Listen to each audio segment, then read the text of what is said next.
Video में हम लोग नोटिस राइटिंग के बारे में पढ़ेंगे।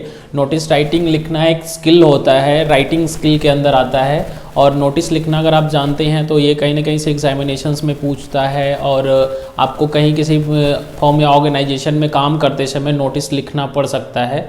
तो सबसे पहले हम ये देखते हैं कि नोटिस होता क्या है। तो नोटिस राइटिंग आज के वीडियो में हम लोग समझने वाले हैं। तो बिफोर स्टार्टिंग मैं आपको बता दूं कि नोटिस होता क्या है। नोटिस को हिंदी में सूचना कहते हैं। तो नोटिस को डिफाइन अगर हम करने की बात करें तो according to Oxford learner dictionary और एडवांस लर्नर डिक्शनरी के अकॉर्डिंग हम इसे कहते हैं, notice is a piece of writing that is generally written or printed to give people information, and it is generally put at a place where everyone can see this। तो सूचना मतलब किसी भी मुद्रित या लिखित कोई ऐसी जानकारी जो एक ऐसे स्थान पर रखा जाए जो कोई भी आम साधारण आदमी उसे पढ़े और उससे उसको कुछ जानकारी मिल सके, तो उसी को हम नोटिस बोलते हैं। तो नोटिस से रिलेटेड हम आप इस वीडियो में नोटिस लिखना सीखेंगे क्योंकि सिलेबस के अंदर दिया गया होता है। तो बिफोर गोइंग एनी फर्दर मैं आपको बता दूं कि नोटिस होता क्या है कि notice is a piece of writing that is generally written to give people information about the upcoming events or something else that is scheduled to be held in the coming days। तो हम ये बात करते हैं कि पहले notice के mainly parts क्या क्या हैं। देखिए मैं पार्ट्स आपको ये बता दूं कि इसके जो अंग हैं अगर आप ये समझ लेते हैं तो नोटिस लिखते समय कोई गलतियां नहीं करोगे।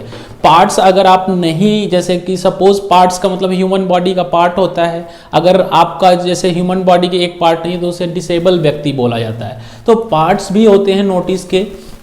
आज के वीडियो में हम लोग इसके फॉर्मेट के बारे में बात करेंगे और इसके पार्ट्स के बारे में। तो हम पार्ट्स इसलिए समझते हैं कि इसका जो फॉर्मेट है इसका नोटिस लिखने का, मैं आपको बता दूं कि पहले आप पार्ट्स को समझ लीजिए। पार्ट्स में सबसे पहले नेम हम रखते हैं। नेम किसका? नेम ऑफ ऑर्गेनाइजेशन, इंस्टीट्यूशन और ऑफिस। जैसे कि मैंने यहाँ पर यह लिखा है कि ऐसे ऑर्गेनाइजेशन का नाम या इंस्टीट्यूशन का नाम या ऑफिस का नाम जो नोटिस जारी कर रहा है, तो हम वो कहीं ना कहीं से वो नोटिस का एक पार्ट होता है, इसे आपको नोटिस लिखते समय मेंशन करना होता है। नेम ऑफ ऑर्गेनाइजेशन या इंस्टीट्यूशन या किसी ऑफिस, किसी फर्म, कंपनी या किसी का भी जो नाम हो उसे हम रखते हैं नोटिस लिखते समय, उसको हम एक जगह देते हैं। Second important thing is that कि आपको डेट मेंशन करना है। डेट देखिए दो जगह पे आपको दर्शाना है। डेट एक तो ये होता है कि at what date notice is written, किस डेट पे नोटिस को आप लिख रहे हो वो चीज़ लिखना है। और बीच में आपको मेन बॉडी ऑफ योर जो नोटिस होगा उसमें ये बताना होगा कि जो आपने शेड्यूल हेल्ड जो करना चाहते हैं, जो नोटिस के थ्रू जिस अपकमिंग इवेंट के बारे में जानकारी देना चाहते हैं, उस इवेंट का डेट और टाइम, दो जगह डेट और टाइम लिखना होता है, ये ध्यान दीजिएगा। तो एक तो डेट वो जो जिस दिन आप नोटिस लिख रहे हो, और दूसरा डेट जो बीच में नोटिस लिखते समय यूज करोगे। तीसरा चीज मैं आपको बता दूं कि डेट के बाद आपको मेन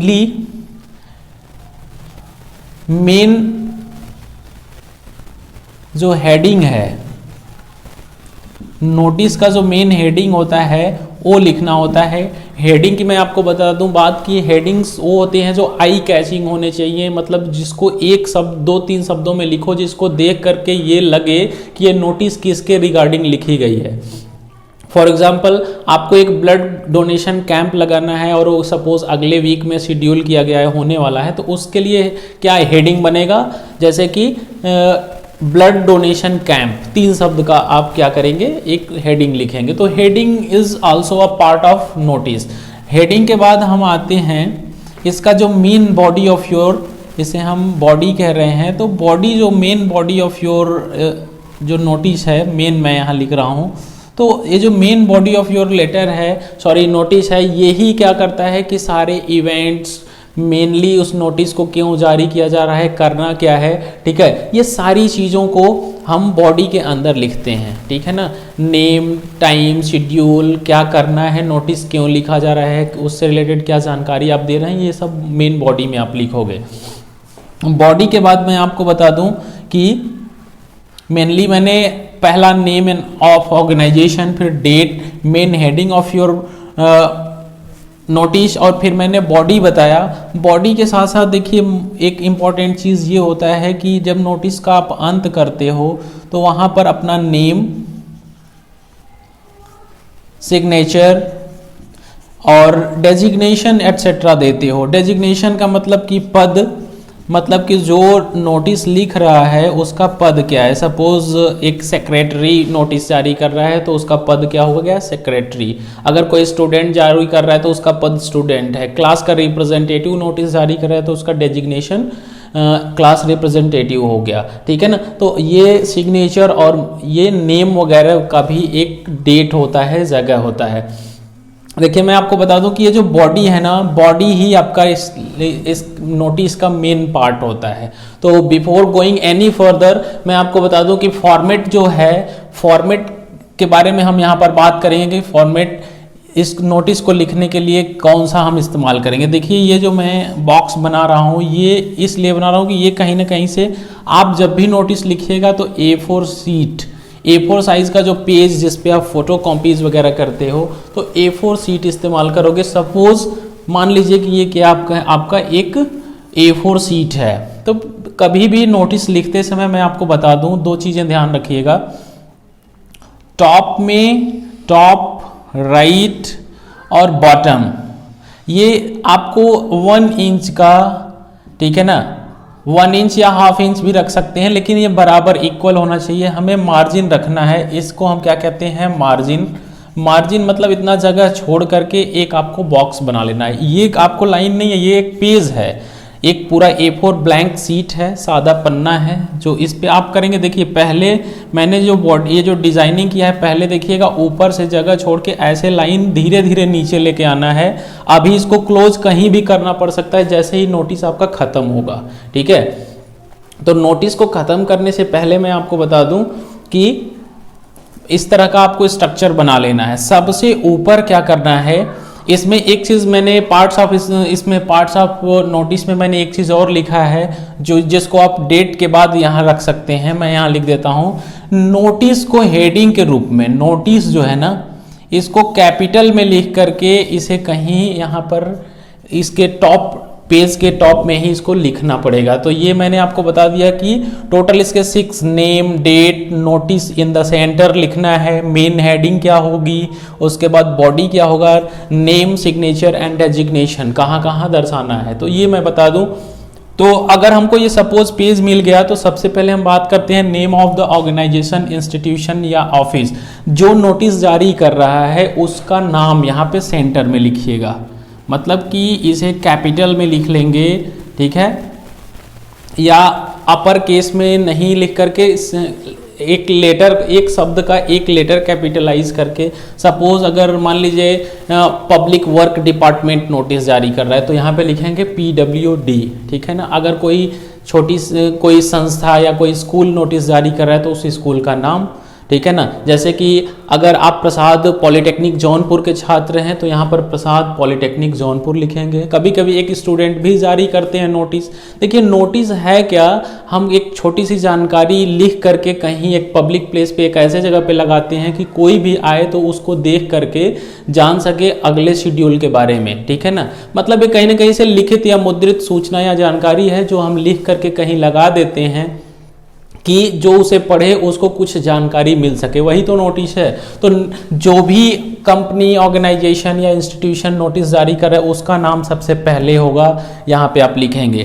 फिर मैं आपको बता दूं ये जो लाइन है यहाँ पर देखिएगा, ये जो पेज का आपने लाइन खींचा है इसके जस्ट नीचे यहाँ पे आपको डेट लिखना है, ठीक है। डेट लिखने की भी थोड़ी सी देखिए एक पद्धति विकसित होती है। मैं आपको बता दूं कि डेट भी कई लोग गलत लिखते हैं। डेट को कभी कभी देखिए MM, DD,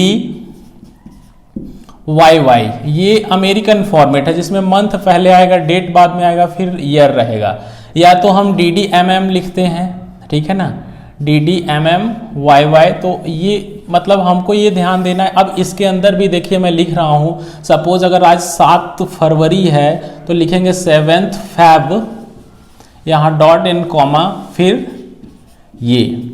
अगर आपका जो है कि डेट आप मैंने ये लिखा है, देखिए ये दो फॉर्मेट लिखा है ना, एक में मंथ पहले आया इसको अमेरिकन फॉर्मेट कहेंगे, ठीक है ना, और जिसमें डेट पहले आएगा इसे ब्रिटिश फॉर्मेट कहेंगे। तो मैं दोनों ही फॉर्मेट में यहाँ पे डेट लिख रहा हूँ। तो देखिए यहाँ पर डेट पहले आ गया ना, तो डेट पहले आया तो ये कौन सा फॉर्मेट हो गया, ये ब्रिटिश फॉर्मेट हो गया। ज़्यादातर इंडिया में ब्रिटिश फॉर्मेट ही यूज़ होता है। फिर हम अमेरिकन फॉर्मेट यहाँ देख लेते हैं। इसी में हम क्या करेंगे कि फैब को पहले लाएंगे, फैब 7th 2021, राइट। आप फैब 7 भी लिख सकते हैं, TH आप ना लगाएं तो भी चलेगा, ठीक है। तो इस तरीके से एक प्रॉपर फॉर्मेट पे डेट को लिखना होता है। डेट भी तो लिखना स्टूडेंट्स गलत कर देते हैं और एक्सपेक्ट करते हैं कि परीक्षा में ये 6 नंबर का नोटिस आया है तो मुझे 6 नंबर क्यों नहीं मिला। अगर आप हर चीज़ हर एक पार्ट में एरर रखते हो तो you can not expect good marks from the examination evaluators. कोई भी जो इवेल्युएटर है वो अच्छा मार्क्स तभी देगा जब इसमें कोई एरर नहीं पाएगा। तो मैंने आपको बता दिया कि name of the company and organisation should be at first on the top of the page. Next है आपका date should be in a format like American and British, कोई एक फॉर्मेट होना चाहिए, ठीक है, उसको फॉलो करके यहाँ लिख दीजिएगा।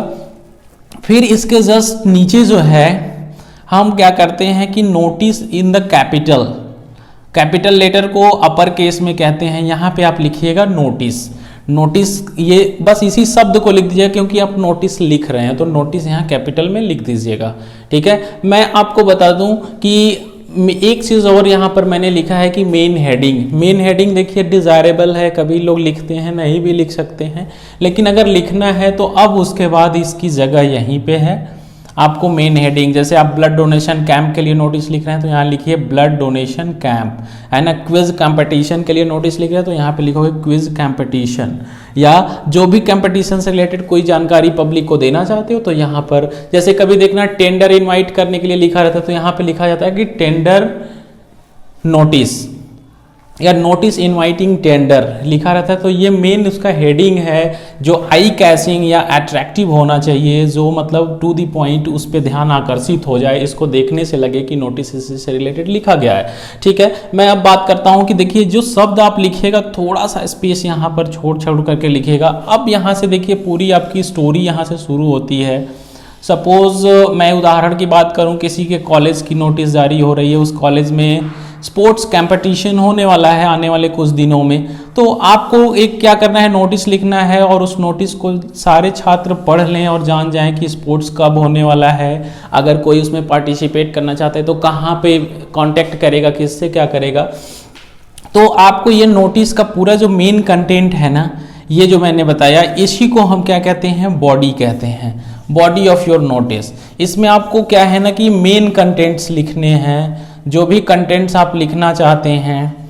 तो कंटेंट्स कुछ इस प्रकार के होते हैं। देखिए शुरुआती लाइन याद कर लो, notice is hereby given to all students that, या ऐसे बोलो कि all the students of the institute are informed that, are hereby informed that. तो ये सारी बातें जो है ना कहीं से इन द बिगनिंग लिखना होता है। आप नोटिस का पार्ट 2 जरूर देखिएगा, उसमें मैं अब इसको लिख के दिखाऊंगा कैसे लिखना है। नोटिस का पार्ट 1 मेरा लेक्चर है, इसे ध्यान से समझिए क्योंकि ये बहुत ही अच्छा टॉपिक है, ये जो आपको 6 मार्क्स आसानी से दे देगा। और अगर कोई भी ऐसा व्यक्ति नहीं है जिसको नोटिस जारी न करना पड़े, आप इंजीनियरिंग कर लोगे, इंजीनियरिंग के बाद नोटिस जारी करना पड़ेगा, तो कहीं ना कहीं से ये जो मेन बॉडी है इसमें कंटेंट्स होंगे। वो कंटेंट्स क्या होंगे, आप बने रहेंगे चैनल पे। वीडियो के अगले लेक्चर में मैं आपको ये जरूर बताऊंगा कि इसके अंदर कंटेंट क्या होगा, क्योंकि आज के दिन में केवल फॉर्मेट और पार्ट्स पे फोकस किया हूं और as well as definition of notice, ठीक है। फिर हम क्या करेंगे कि अब इस लाइन को बढ़ाते तब तक जाना है जब तक आपका मैटर समाप्त ना हो जाए जो लिखना चाहते हो। जब आपका ये क्लोजिंग सेंटेंस सपोज हो गया तो फिर आप यहां पर लिखते हो नेम जो मैंने लिखा है, नेम यहां पर होना चाहिए। फिर अभी बात करते हैं सिग्नेचर की, तो अक्सर लोग सिग्नेचर गलत जगह पे कर देते हैं। अगर आपको सिग्नेचर करना है तो नेम के ऊपर करिएगा, ठीक है। और इसके नीचे आप डेजिग्नेशन लिखिए कि जो नोटिस जारी कर रहा है वो सेक्रेटरी है, टीचर है, क्लास रिप्रेजेंटेटिव है, स्टूडेंट है ना, एग्जीक्यूटिव इंजीनियर है। जो भी इस नोटिस को जारी कर रहा है उसका पद नाम, designation must be at the last, and this is what you have to write in notice writing. और यहाँ पे जैसे ही अब ये क्लोज हो, ये आप बॉक्स को क्लोज कर सकते हो। ऐसे आप नोटिस राइटिंग करोगे, फाइनली इट इज़ डन, ऐसे ही आपको लिखना है। मैं आपको बता दूं कि अगर आप इस तरीके से नोटिस को लिखते हैं तो मैं आशा करता हूं कि आपको पूरा मार्क्स परीक्षा में मिलेगा, ठीक है। ग्रामेटिकल एरर, स्पेलिंग एरर नहीं करेंगे। आपसे ये उम्मीद नहीं की जाती है कि आप नोटिस भी लिख रहे हो तो थोड़ी बहुत उसमें गलतियां हो। तो नोटिस से रिलेटेड जो भी मैंने आपको बातें बताई हैं, और अगली जो वीडियो मैं बनाने वाला हूं उसमें नोटिस में आपको लिख करके दिखाऊंगा, एक आध सॉल्व एग्जाम्पल्स मैं दिखाऊंगा कैसे नोटिस लिखना है। तब तक बने रहिए आप लोग चैनल के साथ, ठीक है। This is all for today.